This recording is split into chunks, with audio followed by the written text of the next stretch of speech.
Greetings and salutations. In this video I wanted to give you my thoughts on the ASUS ZenFone 2 laser. I've had this for about a month. I bought it off Amazon.com for about $200, and for the most part I like it. I don't love it, but I do like it. It's a good phone. For $200 you're getting 3 gigabytes of RAM and 32 gigabytes of onboard storage, and that is more than enough for most users.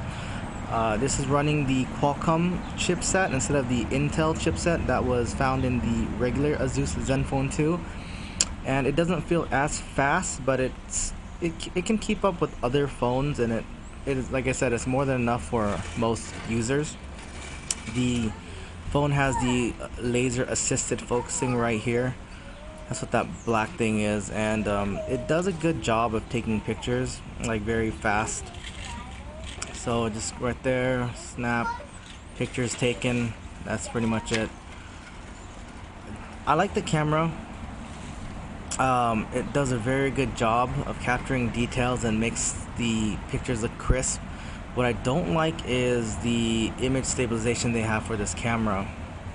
It has video stabilization, but it has a really weird jelly-like effect, and it caps off at 720p. So if I take a picture, or I'm sorry, if I take a video and I move it around, it has this very like nauseating jelly-like quality, and it lags a lot. It's very weird. This phone has been upgraded to Marshmallow 6.0, and I thought there would be like a lot of vast improvements. There, for the most part, the battery life is better, and they debloated a lot of the apps, but the phone feels like it runs worse than it did before, which is, that's the opposite of what an update does. But this phone lags and bottlenecks a lot. As you can see here, this is the settings. There's a pretty good number of options. But one thing I will say is I haven't had a phone crash as much as this phone after an update. 6.0 really made this phone lag a lot. There's times when I open applications and it'll take like a second or two to pop up, and that's after I hit the clear all button. So here's a clear all button. It wipes away, and it has this animation, and there are times when like that animation is very delayed, and there's been a couple times where I was playing games and the phone just crashed, and I didn't, it wasn't as reliable after the update than before the update, and I don't know of a way to downgrade from Marshmallow back to Lollipop, because it was running better on Lollipop even though there's better battery life on Marshmallow. So there's that, and also I took my SIM card out of this phone and put it back in my other phone.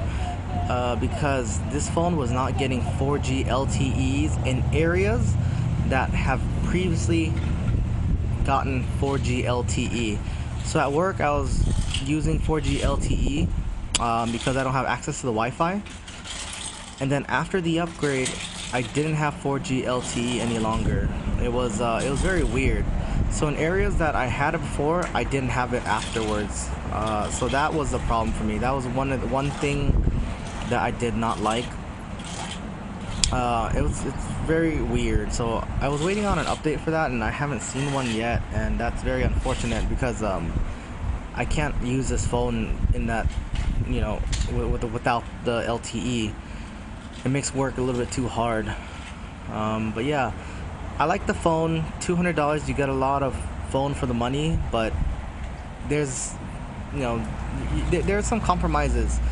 The phone feels cheaper than it did before.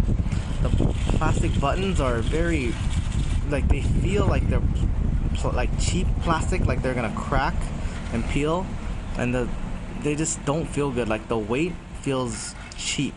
If you've ever used the original ZenFone 2, like it had some heft to it, and it felt like a special phone. This one feels like it's been scaled back in terms of hardware. But yeah, I mean, these are my thoughts on it. Your thoughts are probably going to be different, but I just wanted to make a video sharing what I thought of it compared to the ASUS ZenFone 2. The ASUS ZenFone 2 I thought was special. I have the 4 GB of RAM and 64 GB of storage, and that phone was like a very good mid-ranger. I thought this was going to be comparable, and the only thing that this does slightly better is pictures and battery life, but it's not even a whole lot of, it's not even a big difference. Yeah, if you have the ASUS ZenFone 2, you can definitely live without the ASUS ZenFone 2 laser. Anyways, please like and comment. I'd like to hear what everybody's thoughts are, and have a great day, folks. Thank you for watching.